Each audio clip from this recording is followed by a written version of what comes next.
علم کا معاملہ شریعت کے اندر اہمیت کے اعتبار سے اتنا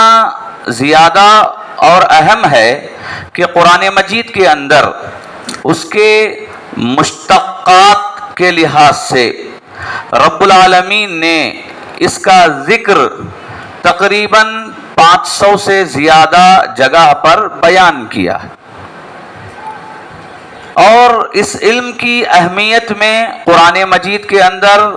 آیتیں موجود ہیں، اہل علم کی فضیلت وہاں پر موجود ہے۔ رب العالمین نے اللہ کے نبی صلی اللہ علیہ وسلم کی بعثت کا ذکر کرتے ہوئے سورہ آل عمران میں بیان کیا، لقد من اللہ علی المؤمنین اذ بعث فیہم رسولا من انفسہم یتلو علیہم آیاتہ ویزکیہم ویعلمہم الکتاب والحکمہ۔ نبی کو بھیجنے کے مقاصد میں کتاب اور حکمت کی تعلیم دینا بھی بتایا گیا ہے۔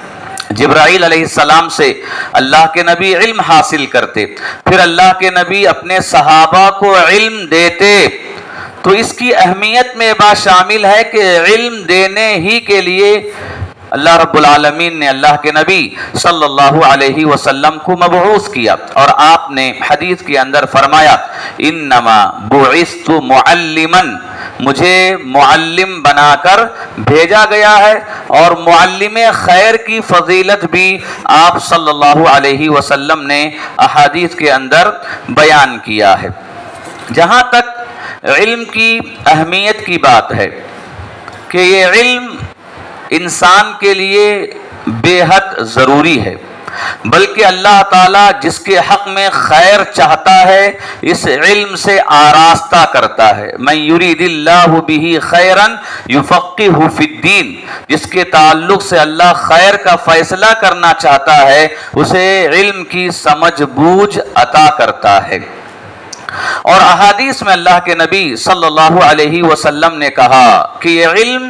انسان کو جنت لے جانے کا ایک ذریعہ ہے۔ فرمایا من سلک طریقا یطلب فیہ علما سلک بہ طریقا الی الجنہ وَإِنَّ الْمَلَائِكَةَ لَتَضَعُ أَجْنِحَتَهَا لِطَالِبِ الْعِلْمِ لِرِضَى اللَّهِ عَنْهُ،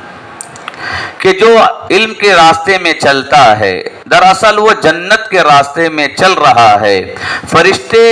طالب علم کے لیے اپنے پروں کو بچھا دیتے ہیں اللہ کی رضا اس سے حاصل کرتے ہوئے۔